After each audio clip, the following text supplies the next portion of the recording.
à vous mesdames et messieurs, nous sommes ici le jeudi matin 8 avril à la fac d'Albi pour l'éco-festival. On va commencer par une petite visite du déjeuner puisqu'on est le matin, c'est aujourd'hui 9h. Pour être honnête, il n'y a pas grand chose qui marche, donc premier atelier.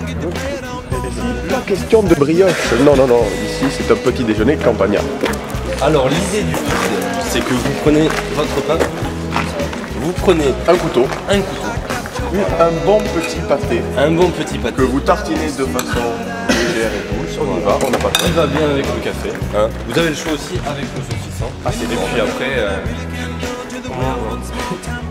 un perculateur. Un perculateur. Alors, ce magnifique objet permet de garder au chaud toutes sortes de liquides contenant diverses choses comme du thé ici présent, et ici nous avons le café. Nous allons maintenant voir la progression du travail et les bénévoles, ce qui sont derrière vous, là-bas, derrière la caméra, sont en plein écran.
En fait, on fait les panneaux pour diriger les élèves dans le forum. Pour indiquer les stands, le lieu où il y a des débats. Oui, voilà. Mais là, on est en train de finir les questions pour les groupes et finir le timing, quoi. Gérer les imprévus du timing, voilà. Diviser le travail en plusieurs commissions. Commission accueil, commission intervenant, commission matérielle. Et donc mon but en fait c'est de coordonner un petit peu tout ça, histoire que les équipes puissent travailler entre elles. C'est une expérience vraiment sympa. Puis l'éco-festival en plus, quelque chose de sympa organisé par les gens de la fac et sur l'éco-citoyenneté, je trouve que c'est quelque chose de bien, quoi. Nous sommes maintenant en direct avec le président de la commission Je porte des panneaux et je dois fermer ma gueule. Monsieur Arbre, bonjour. Alors première question, pour les bénévoles, la journée a commencé à 10h, mais pour vous, vous êtes là je crois depuis hier, c'est ça? Racontez-nous un peu votre journée. Merci, vous ne parlez pas, ça doit être, je pense, dû à votre grande sobriété. Alors on est aujourd'hui maintenant avec le président du complot sur le campus, Thibaut, qui est avec nous. Alors Thibaut, première question, comment s'est passée la journée d'hier, le bilan pour du festival? Très bien. On a eu à peu près le monde qu'on escomptait, donc aux alentours de 170 personnes. Alors, dans les animations de la journée, on a donc un forum des éco-métiers pour les lycéens, organisé par la lycéenne. On a un petit collégium avec les élus, histoire que les étudiants puissent venir discuter de la politique de la ville et des futures adaptations, notamment du cinéma qui va se construire sur la place de l'amitié entre les peuples. Ensuite, on aura un petit peu avec les élus, les éditeurs avec le quatuor Bedrich. On a donc les concerts à partir de 20h30 avec MP1.2, donc un groupe de hip-hop. Hip-hop qui vient de Rhodes. Ouais. Après on a Mel qui vient de Paris, rock français, chansons un peu déjantées. Blues Brothers qui sont du côté de Gaillac et qui eux, c'est ce qu'ils appellent du trad punk blues, donc ça les définit bien.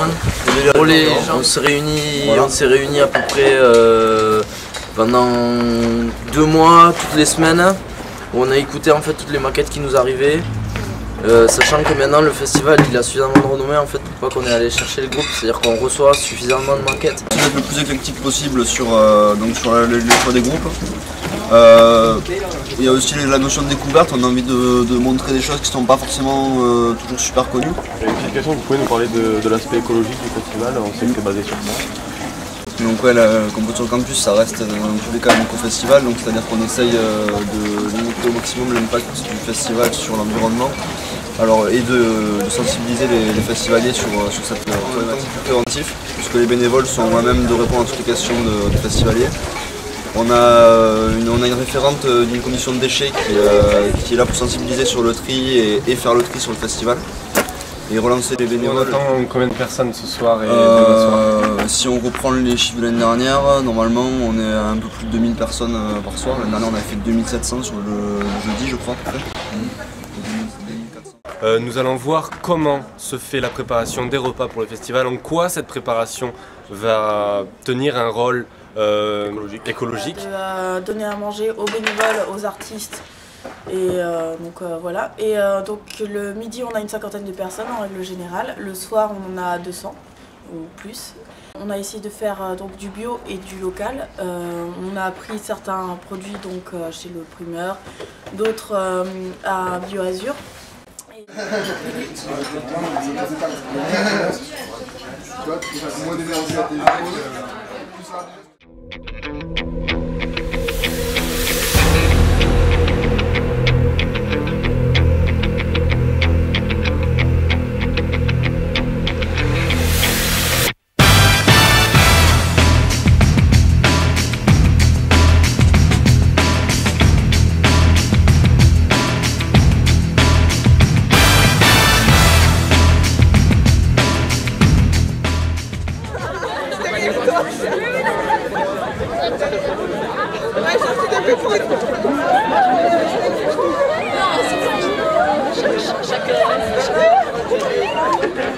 C'est les élèves en fait, c'est les élèves du foyer. Ouais, c'est les élèves du foyer qui ont décidé de faire ça eux-mêmes. Ils étaient au courant et du coup ils ont contacté l'encadrement du lycée.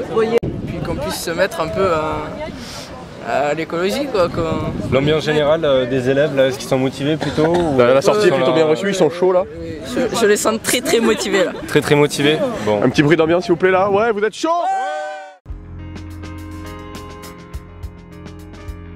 Moi je viens de finir un CAP en décembre et puis donc du coup j'essaye de lancer une activité terre par rapport à mes différents stages que j'ai pu faire en maçonnerie terre crue où c'était plus de la restauration du patrimoine. Tu veux la terre crue en fait c'est le matériau, c'est un des matériaux, déjà ça dépense aucune énergie grise en fait. Voilà, parce que c'est la maçonnerie terre crue, les différentes techniques. Et donc du coup, je vais essayer de les faire pratiquer. Je pense que ça va pas être évident, on va voir.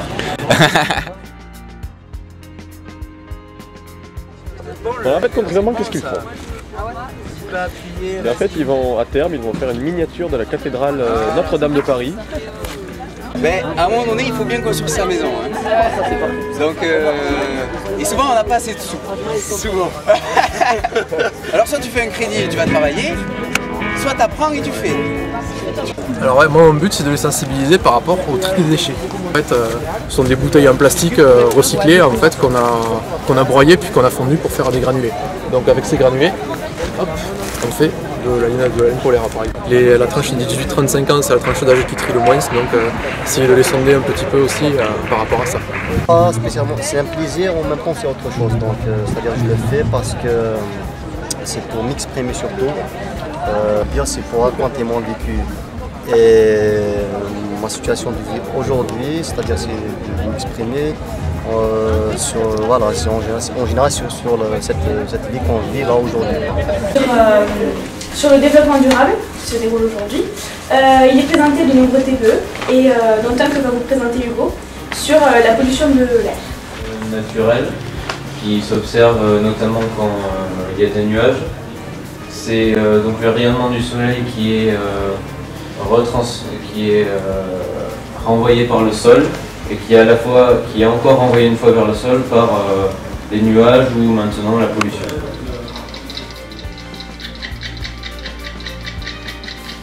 Depuis 1958, la seconde est définie comme étant équivalente à 9 192 631 770 cycles de radiation d'un atome de césium. Le césium est une matière non organique trouvée dans les ordures de la ville de Boyania. C'est une toilette comme tous les toilettes, sauf que à la place d'avoir une toilette normale, il y a une poubelle en dessous du caisson. Et dans cette poubelle, on met de la sueur. On met un tiers de sueur, c'est de la scierie qu'on récupère, c'est du bois qu'on récupère dans une scierie. À chaque fois qu'on passe, on remet un gobelet de sueur par-dessus pour recouvrir ce qu'on a fait. Et la sueur va tout pomper et va masquer les odeurs. Donc c'est ça qui fait que les toilettes sèches, contrairement à ce que disent tous les gens, ça pue pas en fait. C'est une légende, il faut casser. Donc voilà, c'est hyper simple d'utilisation, c'est hyper simple à construire et à faire. Et c'est révolutionnaire.